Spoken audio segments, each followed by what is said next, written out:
my dear friends, and welcome back to another Star Wars news update. So over the last few months, there's been a lot of speculation about Qi'ra possibly appearing in the Book of Boba Fett. Having first appeared in Solo: A Star Wars Story and playing a central role as the leader of Crimson Dawn in the War of the Bounty Hunters comics, she would seemingly make for a perfect rival to Boba in the upcoming series. But it appears as though Lucasfilm have confirmed that both she and Crimson Dawn will not feature in the Book of Boba because they hint in the new comic Crimson Reign at the demise of the crime syndicate before Return of the Jedi. The comics take place between The Empire Strikes Back and Return of the Jedi, a good few years before the events of The Mandalorian and subsequently the Book of Boba. Let's dive straight into it. Many Star Wars fans, myself included, have been clamoring to see Qi'ra again in live action. Her storyline in the comics is rather captivating, but nothing would beat seeing her on screen played by Emilia Clarke once again in the Book of Boba Fett. And with the upcoming series focused on the criminal underworld of the galaxy, fans have speculated that Qi'ra could very well appear. And with Crimson Dawn being a focal crime syndicate, there are plenty of reasons why Qi'ra could cross paths with Boba and Fennec Shand. But unfortunately, my dear friends, the end of Crimson Reign's first comic issue teases that Qi'ra and Crimson Dawn are going to face their demise before the events of Episode 6. Crimson Reign issue number 1 is narrated by a character known as the Archivist. The Archivist is working with Qi'ra and Crimson Reign to take down the Empire. At the end of the issue, the Archivist says, "This is the story of the fall of Crimson Dawn. This story is a tragedy." Now, as I said, following on from the events of War of the Bounty Hunters, Crimson Reign takes place in the time period between The Empire Strikes Back and Return of the Jedi. If Crimson Dawn falls during this time, then the crime syndicate can no longer be around during the time period of The Mandalorian and subsequently the Book of Boba Fett. Now, I will touch upon the possibility of Qi'ra surviving even if Crimson Dawn as a syndicate falls, but it is looking very likely she might die, especially if she's going after Palpatine, Vader, and the Empire itself. Given that by the start of Return of the Jedi, where Palpatine, Vader, and the Empire are intact, it's looking like Qi'ra is ultimately going to fail her mission. And while she is formidable, she is very unlikely to survive against the likes of Palpatine and Darth Vader, unless, for whatever reason, notably her skills, they allow her to live. But bear in mind she barely survived her fight against Vader in War of the Bounty Hunters, and that was before Vader knew that she was trying to bring him and the entire Empire down. Even if Qi'ra manages to survive the wrath of the Sith and the Empire, without Crimson Dawn, there is not much reason for her to be part of the criminal underworld. But having said that, she could start a new movement all by herself. And as I say, there could be a plot twist coming where she does survive and is spared by Palpatine and Vader. Now, in addition to the in-story reasons that Qi'ra is likely not going to survive,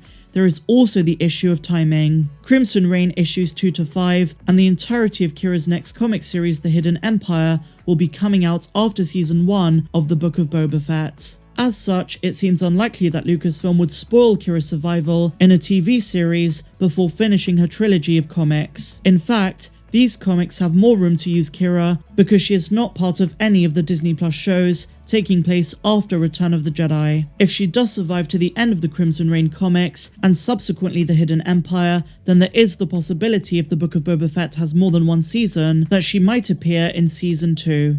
All of this being said, my dear friends, anything is possible. It wasn't that long ago that everyone thought Boba Fett died in Return of the Jedi, and now he's getting his own Disney Plus series set after the events of Episode 6. If Lucasfilm wants Qi'ra to be in the Book of Boba Fett, they will always find a way to make that happen, although right now, it seems doubtful. But a part of me thinks they almost have to bring Qi'ra into live action again. She is such a beloved character, and we know how much Star Wars comics like to use misdirects, so they could say it's a tragedy, and in the end, Qi'ra could be the only survivor. Now, what I will say about this trilogy of comics, War of the Bounty Hunters, Crimson Reign, and the Hidden Empire, is that they brought back the Knights of Ren. And this is our second topic of the video. While giving them more of a backstory, they've once again proven that they are pretty useless. Now, visually, the Knights of Ren might have looked awesome. One of the best parts of Star Wars is the visuals. But unfortunately, while visually dynamic, the Knights of Ren really didn't do much of anything in the sequel trilogy.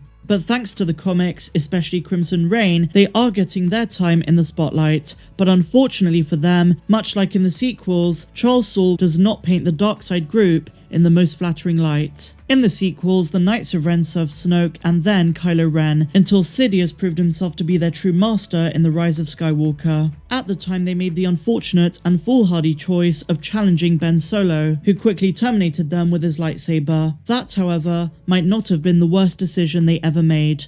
Before they served Darth Sidious, the Knights of Ren were part of a plot to overthrow him, and that's the story the Crimson Reign comics are in the midst of telling. Hot off the heels of War of the Bounty Hunters and reintroducing her crime syndicate to the underworld, as I said earlier, Crimson Dawn boss Qi'ra is trying her hand at taking on the Empire itself, a monumental task on a galactic scale. She covertly started a war between the major syndicates by sending the orphans and her most trusted advisors to cause havoc amongst them. At the same time, she sent Deathstick and Ochi of Bestoon on assassination missions to possibly kill Palpatine himself. Meanwhile, she had another undercover operation for the Knights of Ren, and it seems like it was a really bad idea. She wants them to infiltrate Vader's castle and steal something. She provided them with access codes and maps, which impressed Ren, but he still didn't know how he and his marauders were going to pull off the feat. Nevertheless, he was confident that they would succeed. Exactly what happens when they do infiltrate Vader's castle is going to be told in the future issues, but the fact that they're willing to possibly challenge a Sith Lord on his home turf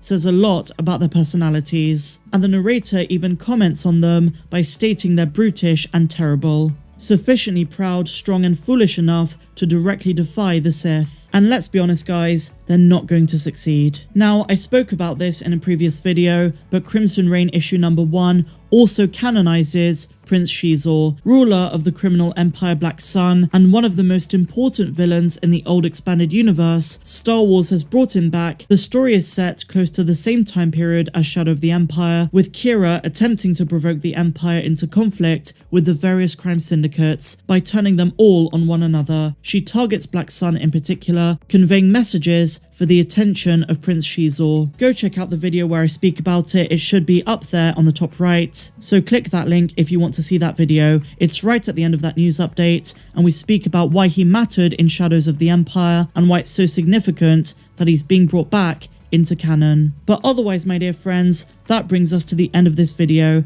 Let me know your thoughts in the comments down below. Do you think we're going to see Qi'ra again one day? Is it going to be in the Book of Boba Fett? Or is she going to die by the end of this comic trilogy? If you guys enjoyed this one, give me a big fat thumbs up.